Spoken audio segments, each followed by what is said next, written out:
All right, now we're plugged in again. We are plugged in. It's like the Matrix. I don't really even want to waste too much time with idle chit-chat. I don't either. I am just going to say this. We're going to get right to the point because this week it is right around the time of an anniversary of one of our breweries that we do like quite a lot.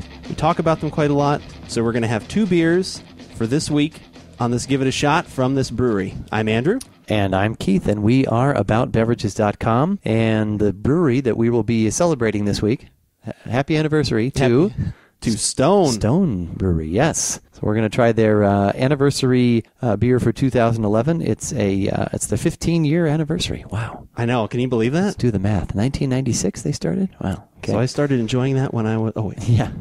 Actually, just barely. Just barely. On the cusp of right illegality there. That's right. Okay. This is an Imperial Black IPA. Sounds good already. A style that we are both fans of. That sounds good. I'll have that. Yes. I think we should just get into it. So, yeah. There's really nothing... I like that it says enjoy fresh on the side. Actually, you know what I do have to talk about is... Talk about it. You need to ask me, hey, where did we get it? Hey, Andrew, where did you get this beer? So now I know this is a local Tucson thing, but I got this at Plaza Liquors. Plaza Liquors. They deserve the plug because I tried at several other large liquor stores around town. Large liquor stores? That won't, they'll remain nameless except for Bevmo because they really kind of hurt me on this one.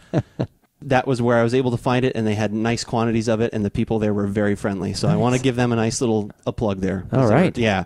And their pricing was cheaper, too, than what the big box stores were going to be charging if they had actually gotten it in, which they never did. Which they didn't. So that's all we'll say about that. Wow. So Plaza Liquors, look them up. Very nice. So now when Plaza hears this podcast, which they will, they'll up their prices because they'll realize, hey, we've been undercharging. Unfortunately, yeah, exactly. No, and not even just Stone. They actually, I didn't have a lot of time to spend in there, but a lot of the more like high-end kind of cool microbrew beers in the fridge, no less. Good. So anyway, yeah, definitely check that place out. So we're gonna get right into this. What was the alcohol on this one? Because it's definitely worth noting. 10.8%. Whew. That's high. That is high. That's a big one. That is a big beer, as they say. Ooh, that is a nice dark. I can't quite say black. Maybe I can.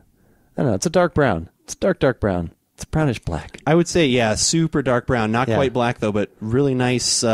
Chestnut. No, I don't know what. Yeah, actually, kind of a nice chestnut-colored, even foamy head there, and it's very thick. Oh, the chestnut. Very dense. The head is, right. Yeah. Okay, don't you think? Actually, it's kind of... No, you're right. I was looking at the beer. I was like, no, that's not dark enough for the beer. But yes, that has that the brownish tinge to the head there.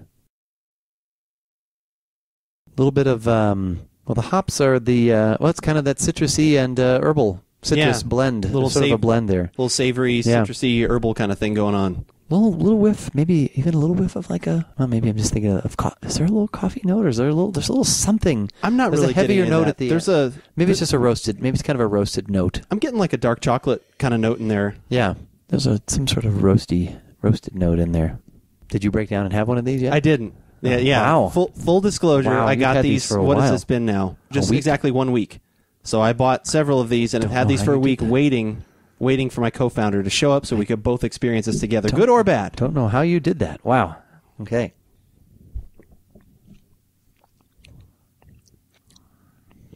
Well, that's very good.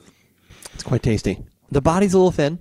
It's like ridiculously smooth. It's very smooth. Yes, that's the thing. There's more than just the body's not heavy, which is good because unfortunately here in Tucson it's still hot. Yeah. Yep. But I usually still do like this style even August 26th, and we're setting temperatures all over. Yeah, no, I could drink black IPA year round. Yeah. There is a little coffee note in there. Yeah. For me, on my lips now. There's a little bit. I thought I smelled it before, but I wasn't quite sure. I didn't know if I had coffee on the brain because I didn't have any coffee this morning, so maybe I was just desperately searching for coffee in my beer this afternoon. But yeah, it is the body is, I guess thin is it. Yeah, it's a lighter body, but yeah, very smooth. It's a light kind of creamy body. Yeah, I would say the hops are not super pronounced in there. They're kind of balanced with. You get a lot in the aroma. Yeah, like to the point where you're like, wow, this really smells almost strictly like an IPA.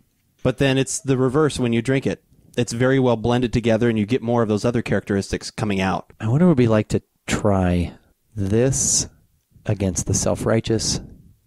And also then I would throw in the Hop in the Dark. Yeah. Those three side by side. I wonder which one I would pick in a blind tasting. What do you think you'd pick in a blind tasting between Hop in the Dark and Sublimely Self-Righteous, or is that like choosing between your kids? Those are both good. You know what? I've bought some Hop in the Dark this year, and I haven't. Maybe one of those build up things from last year. I'm really liking it, but I'm not it's like on a scale of 1 to 10. I'm 9.5 with it this year, where like last year I was a 10. Right. I'm just we don't go that high in our rating scales, but I'm just trying to say I'm really enjoying it. But last year I think it was even a little better. But every time I have a Sublimely Self-Righteous, I'm just like, God, that's a good beer. Yeah, I know. Exactly. So and the same with the Hop in the Dark. So I think the thing about the Hop in the Dark and what I'm thinking about the Sublimely Self-Righteous is I believe they have a little more body, and I like that. This is really interesting though, because it is lighter, but yet it's creamy and smooth. Yeah. So that is really nice, and this would be more of a right now Tucson hot weather. We're setting heat and humidity records all over the place kind of beer. The for drinkability. This style. Yeah, it's very drinkable. Now the only thing that makes it a little less drinkable, 10.8% alcohol. So well, it depends on where you're going. Yeah, you're right. If you're going to bed, you don't have to drive. Exactly. You've had dinner, and then pound one of these down. And that actually could be a problem, because usually once you start to get into these higher alcohol beers, even if they do have a lot of malts and other things in them, usually that alcohol kind of comes through. I don't really get that in this. It's just creamy, delicious, hoppy, all those things. Like you said, I think it probably does have a little bit less of that roasted character of those other two. Yeah. But I like this for different reasons, just because it is so smooth. It's almost kind of ridiculous that it's that smooth. As I sit with it, though, and sort of like exhale and, force some air up through my nose, I get a little bit of that alcohol. I get a little, but not like I'm like, ooh. But that's kind of where I get that. Definitely not on the taste and not on the initial consumption. It's more on the, as I sit and... Do you think that's just kind of like because like I'm getting some more hop notes coming through as I sit. And I'm not saying that you don't, like I said, that's at least what I'm noticing right now is after you take a sip and kind of sit with it, that's where the hops kind of come out more, is that floral kind of lingering kind of thing. It's just amazing. As soon as you just go to take a sip, as soon as the liquid hits your lips, there's just like this like wonderful feeling of that. Like I said, even though it is a lighter body, just the way the mouthfeel is just very nice. I don't know. I'm having trouble describing it. Creamy, I guess, is the best way I can come up with. Holy God. Look at all that. There's a lot of writing on the back, isn't there? There is a lot of writing on the back. They always do. I need like an extra 20 minutes in my day to read the back of the bottle. That's the test. If you've had one, when you go to have the next one, you have to be able to read the back completely coherently. And if you can make it through, you can have another one of these beers. Wow. That's pretty good, though. Very good, isn't it? It's a frustrating proposition as well, because they make so many of these interesting anniversary beers and kind of adjustments to the regular stuff. I love it. I love the innovation. I'm mad that I can't find it like more than a month. So you really do have to stock up. But even that, then you're never going to find it again. And that's what's frustrating. Is like you hope that, because the Sublimely Self-Righteous is one that they were only doing every once in a while, and there was such a demand for it that then now that is a year-round one. So you kind of hope that some of these might just start being that way. Like if people like this one enough and it becomes a big enough seller once they run through it, you hope that there can be enough of an outcry, because This could be the extremely sublime.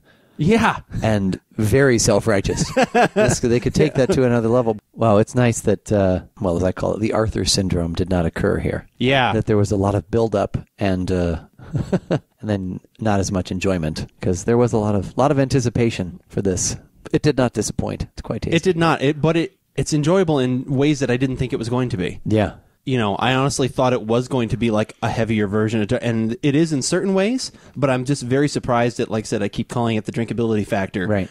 That's the part I'm most surprised at, and in a positive way. That's the part where... The flavors are focused, but not over the top, so that your tongue's like beaten down. Right. It doesn't have that, so no, that's quite delicious. Well, this was just released on the 15th of this month, so there is definitely some of this to be found out in the channels, but if this interests you at all, definitely go to your favorite liquor store and beg for them to get some of it in. Yeah. If they don't have it, and buy, definitely I would recommend buying a couple of them, and this is one of the ones they don't really talk about cellaring, but I think you could keep this into the holidays. You'd be perfectly fine. Yeah. So, All right. Well, head on over to the website at AboutBeverages.com and check out our tasting notes for this Imperial Black IPA from Stone Brewery. And while you're there, definitely follow us on Twitter, become a fan of us on Facebook, and check out the drink database, which has all of the other beverages that we are trying throughout the week that sometimes we just don't get to podcast on, but we do want to talk about. That's right. It's also a way for me to remember all of the things we've consumed. Yeah, it's actually come up quite a lot. It's a very handy little tool, not only for everyone else, but for us as well. Yeah, sometimes people say, hey, did you have that beer? Yeah, I did have that beer. What'd you think of it? I can't remember. Yeah. And that sounds kind of bad, but a lot of times there's just, over the course of years, we've tried several. So, so it's a handy little reference tool for us as well. So just break out your smartphone and that's right. Go right to the drink database and check it out. And that has been done. That's right. I've been with somebody at a local watering hole, and they busted out the smartphone and looked up one of our reviews. So nice. It can be done. I've seen it. Very cool. Yep. But whether we like it or not, you should give it a shot.